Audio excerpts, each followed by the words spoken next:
ठाण्याचे पोलीस आयुक्त आशुतोष डुमरे आज पत्रकार परिषद घेऊन गेल्या वर्षभरात केलेल्या कारवाईची माहिती देत होते. 2024 85 खुनांच्या गुन्ह्यांची नोंद करण्यात आली आहे. 170 आरोपींना अटक करण्यात आली आणि 85 खुनांची उकल करताना 100% शोधण्यात आले.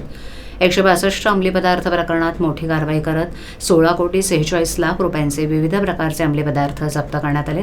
250 आरोपींना अटक करून कारागृहात रवानगी केली. अंमली पदार्थ सेवनाचे 3,892 गुन्हे दाखल झाले असून त्यापैकी 4,057 जणांवर कारवाई करण्यात आली आहे. अपहरणाचे एकूण 1,219 गुन्हे दाखल झाले असून त्यात 388 मुलं आणि 819 मुली बेपत्ता झाल्या होत्या. त्यात 360 मुलं आणि 770 मुली पोलिसांना सापडल्या, तर 121 मुली आणि 28 मुलं अद्याप बेपत्ता आहेत.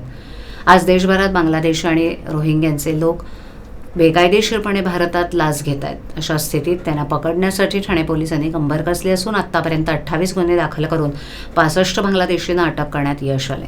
पोलीस आयुक्तांनी सांगितलं की ठाणे पोलीस आयुक्तालय परिसरात बेकायदेशीरपणे राहणाऱ्या बांगलादेशींवर 28 गुन्हे दाखल करण्यात आले असून त्यात 65 बांगलादेशींना अटक करण्यात आली असून या बांगलादेशी नागरिकांचीही ओळख पटली. बेकायदेशीरपणे राहणाऱ्या बांगलादेशींना पकडण्यासाठी पोलीस विशेष पथक तयार करत असून बनावट कागदपत्र बनवणाऱ्या या बांगलादेशी नागरिकांवरही कारवाई करण्यात येणार असल्याची माहिती पोलीस आयुक्त आशुतोष डुमरे यांनी दिली. 31 डिसेंबर रोजी भिवंडीतील नारपोली पोलीस ठाण्याच्या हद्दीतील माणकोली येथील प्रेरणा कॉम्प्लेक्समधील अनेक घरांवर छापे टाकून 15हून अधिक बांगलादेशी नागरिकांना अटक करण्यात आली होती.